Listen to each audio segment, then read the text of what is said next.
Madam రాజకీయాలు ఇవన్నీ ఒక పక్కకు పెడితే ఒక మహిళగా మీరు ఎన్నో ఎదుర్కొని ఉంటారు. అసలు ముందుగా మీ యంగ్ ఏజ్‌లోకి వెళ్దాం మనము.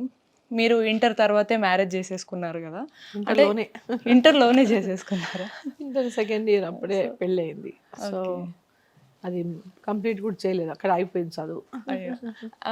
మరి అంతకుముందు ఇంటర్ ముందు గాని, ఆ ఇంటర్‌లో గాని డీకే అరుణ అంటే ఇష్టాలు ఏంటి? అసలు ఎలా ఉండేవి? రాజకీయాలు కాకుండా. అంటే స్పోర్ట్స్ ఆడేదాన్ని. చాలా యాక్టివ్‌గా ఉండేదాన్ని. ఫ్రెండ్స్ అంతా కలిసి అంటే మంచిగా తిరిగేవాళ్ళం. రెగ్యులర్‌గా ఫ్రెండ్స్ కలుసుకోవడము, మార్నింగ్ షోస్, మూవీస్‌కి వెళ్ళడము అదంతా చేసేవాళ్ళము. ఓకే. సో,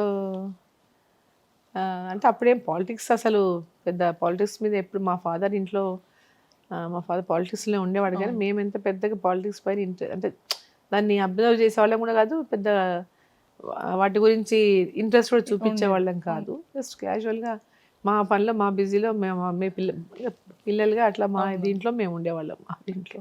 అంటే అంత ఇంట్రెస్ట్ లేకపోయినా సరే చిన్నప్పటి నుంచి నాన్నగారు పాలిటిక్స్‌లో ఉండటము, అలాగే మీ మ్యారేజ్ టైమ్ తర్వాత కూడా అటు ఆ ఫ్యామిలీ బ్యాక్‌గ్రౌండ్ కూడా పొలిటికల్ బ్యాక్‌గ్రౌండ్ అవ్వడం, ఇవన్నీ మిమ్మల్ని రాజకీయాలకి రావడానికి ప్రేరేపించాయా? లేకపోతే మీకు కూడా తర్వాత ఇంట్రెస్ట్ వచ్చిందా? అంటే యాక్చువల్‌గా నేను పాలిటిక్స్‌లోకి రావాలి, నేను వెళ్ళాలని ఏ రోజు కూడా అనుకోలేదు. ఎందుకంటే ఆ థాట్ కూడా ఇలేదు. మా ఫాదర్ అక్కడ ఉన్నారు. పెళ్ళైనాక నేను మళ్ళీ ఒక పొలిటికల్ ఫ్యామిలీలోకి కోడలుగా వెళ్ళినా నేను. సో, అక్కడ కూడా పాలిటిక్స్‌లో ఇంట్లో అందరూ చాలామంది ఎప్పుడు ఇంట్లోకి నాయకులు వచ్చేవాళ్ళు, నాయకులంతా మాట్లాడేవాళ్ళు, కలిసేవాళ్ళు, వెళ్ళేవాళ్ళు. కానీ మేము డైరెక్ట్‌గా పాలిటిక్స్‌లోకి ఎంటర్ అవుతానని ఏ రోజు కూడా అనుకోలేదు. సో, అనుకోకుండానే ఎంట్రీ రాజకీయాల్లో జరిగిపోయింది. నా అంటే మా ఫాదర్ కంటెస్ట్ చేసినప్పుడు కూడా పెద్ద ఎత్తున జెండా పట్టుకొని నేను చిన్నప్పుడు తిరిగేవాళ్ళం కానీ పెద్ద క్యాంపెయినింగ్ అని అట్లా పెద్దగా ఎప్పుడు వెళ్ళింది లేదు. అట్లనే మా మామగారైన మా అత్తగారి ఇంట్లో కూడా క్యాంపెయిన్‌కి మేము ఎప్పుడు ఎట్లా మా అత్తగారు వెళ్ళేవారు. మా అత్తమ్మ క్యాంపెయిన్ చేసేది మామ కోసమే కదా! మరి మేము ఎప్పుడు బయటికి వెళ్ళి అట్లా క్యాంపెయిన్ ఏం చేయలేదు. సో, ఇంటికి వచ్చిన వాళ్ళని పలకరీయడము, మాట్లాడడం అదంతా ఉండేది అంతే తప్ప మేము బయటికి వెళ్ళి ఎన్నికల ప్రచారాలు అంటూ అప్పుడేమి ఇంతగా ఉండేది కూడా కాదు. క్యాంపెయినింగ్ అంతగా లేడీస్ బయటికి వెళ్ళి క్యాంపెయిన్ చేసేంత ఇది కూడా అప్పుడు ఉండేది కాదు.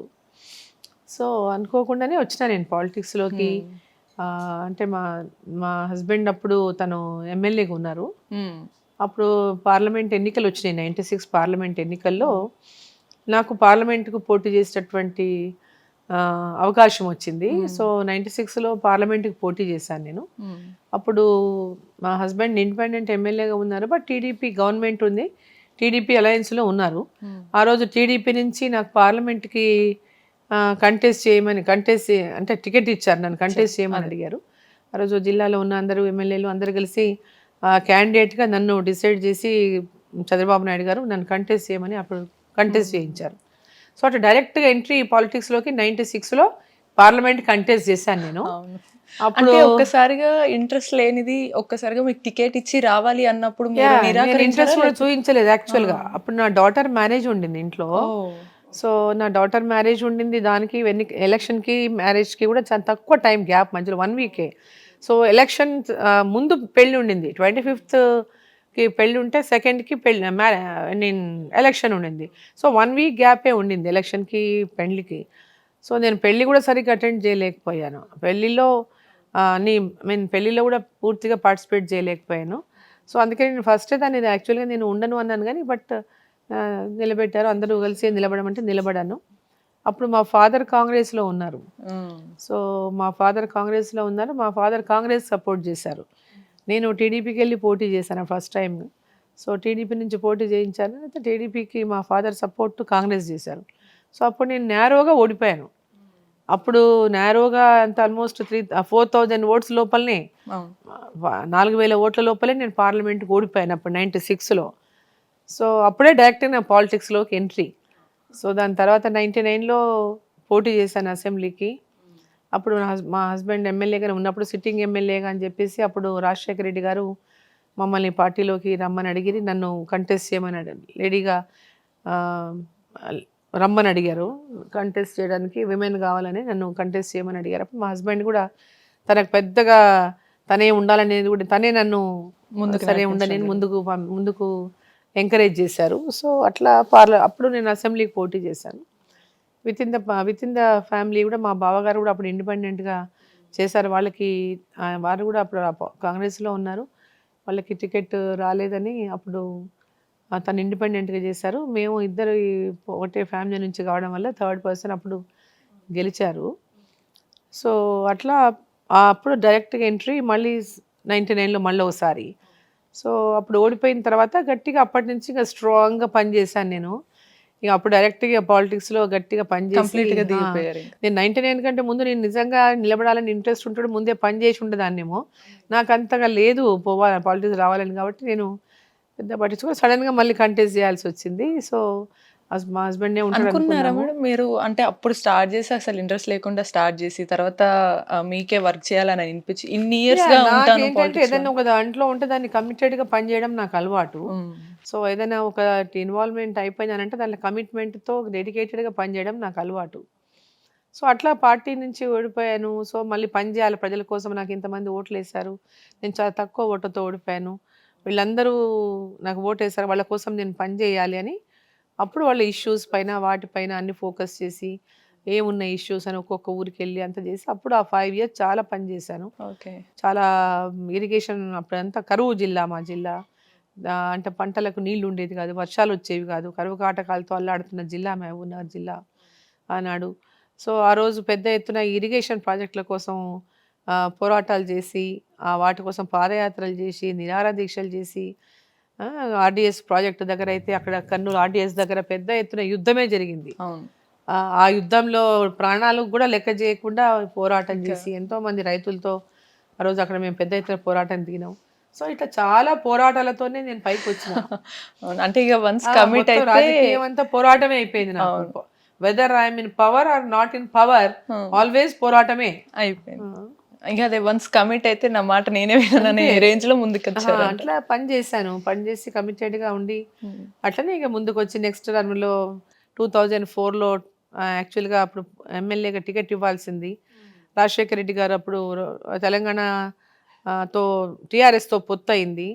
ఆ టీఆర్ఎస్తో కాంగ్రెస్కు పొత్తులో ఆ పొత్తులో భాగంగా నా సీటుని టీఆర్ఎస్ కేటాయించారు అక్కడ.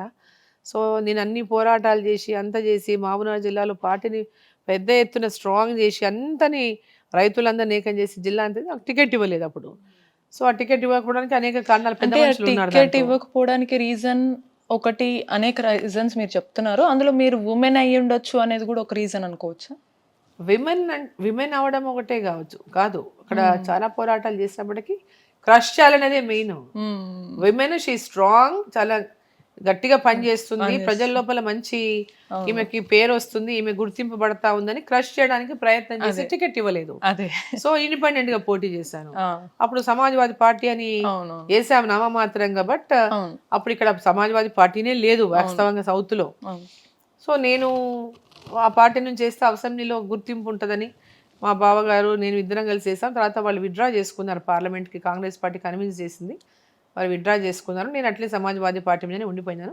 బట్ సింబల్ లేదు వాళ్ళకి, ఇక్కడ సింబల్ సైకిల్ సింబల్ సమాజ్వాదీ పార్టీది అక్కడ. సో ఇక్కడ ఆల్రెడీ తెలుగుదేశంకి సైకిల్ సింబల్ ఉంది కాబట్టి సో టెంకాయ గుర్తు ఇండిపెండెంట్ గుర్తు ఇచ్చారు, టెంకాయ గుర్తుతో పోటీ చేశాను ఫస్ట్ టైం.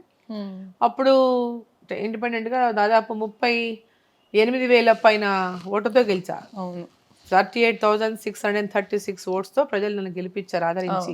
బికాజ్ వాళ్ళ కోసం పోరాటాలు చేశా, వాళ్ళ కోసం చాలా పెద్ద ఎత్తున పని చేశానని ఒక ఆదరింపుతోన నన్ను గెలిపించారు అప్పుడు. సో ఆ తర్వాత వాళ్ళు గెలిపించిన దానికి అంటే కృతజ్ఞతగా ప్రజలకు ఇచ్చిన ప్రతి హామీ నిలబెట్టుకున్నా నేను. అక్కడ ఏ హామీ ఇది నెరవేర్చలేదు అనేటటువంటిది లేకుండా ఇచ్చిన ప్రతి హామీని నిలబెట్టుకున్నాను నేను. కాన్స్టిట్యుయెన్సీలో ఫస్ట్ టైం కానీ సెకండ్ టైం కానీ థర్డ్ టైం. అందుకోసమే అది 20 ఏళ్ళుగా మిమ్మల్ని, అండ్ తర్వాత కూడా మీరు కాంగ్రెస్ గవర్నమెంట్ లోకి రాకపోయినా తెలంగాణ వచ్చిన తర్వాత నేను ఎమ్మెల్యేగా గెలిచిన.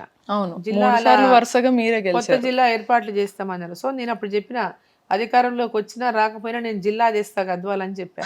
సో నేను ఇక్కడ పెద్ద ఎత్తున అప్పుడు టీఆర్ఎస్ కేసీఆర్ జిల్లా ఇవ్వను అన్నారు గద్వాల్, అయినా పోరాటం వదలకుండా పోరాటం చేసి గద్వాల జిల్లా చేయించిన. సో కమిట్మెంట్, ఏ మాట ప్రజలకు ఇచ్చినో ప్రతి మాట ఇచ్చిన మాట నిలబెట్టుకున్నాం.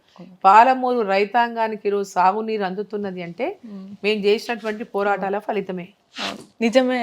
చెప్పొచ్చు. ఎందుకు అని అంటే మేడం, ఇప్పుడు గద్వాల్ అని పేరొస్తే ఖచ్చితంగా మీ పేరే వస్తుంది. అందరికి గుర్తొస్తుంది. అదే ఎగ్జాంపుల్ అని చెప్పొచ్చు.